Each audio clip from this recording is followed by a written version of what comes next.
शुरू अल्लाह के नाम से जो नहायत मेहरबान और बेहद रहम वाला है। फिर हर ग्रोह में से हर उस शख्स को छांट लेंगे जो रहमान के मुकाबले में ज़्यादा सरकश बना हुआ था। फिर ये हम जानते हैं कि इनमें से कौन सबसे बढ़कर जहन्नम में झोंके जाने का मुस्तहिक है।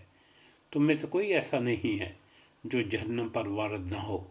ये तो एक तयशुदा बात है जिसे पूरा करना तेरे रब का ज़िम्मा है। फिर हम उन लोगों को बचा लेंगे जो दुनिया में मुत्तकी थे और ज़ालिमों को उसमें गिरा हुआ छोड़ देंगे।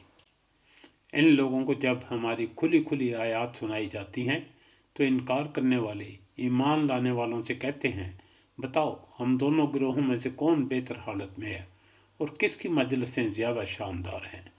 हालांकि इनसे पहले हम कितनी ही ऐसी कौमों को हलाक कर चुके हैं जो इनसे ज़्यादा सरोसामान रखती थी और ज़ाहिरी शान व शौकत में इनसे बड़ी हुई थी।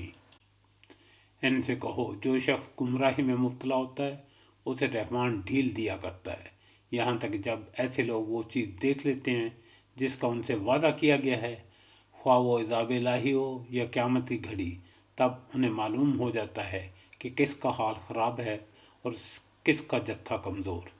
उसके बरक्स जो लोग राह रास्त इख्तियार करते हैं, अल्लाह उनको रास्त रवी में तरक्की अता फरमाता है और बाकी रह जाने वाली नेकियां ही तेरे रब के नज़दीक जज़ा और अंजाम के एतबार से बेहतर हैं।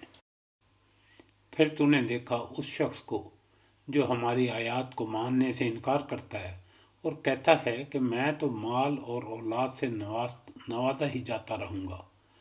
क्या इसे गैब का पता चल गया है या इसने रहमान से कोई अहद ले रखा है?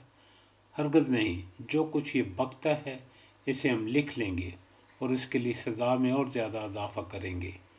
जिस सरो सामान और लाओ लश्कर का ये ज़िक्र कर रहा है वो सब हमारे पास रह जाएगा और ये अकेला हमारे सामने हाज़िर होगा।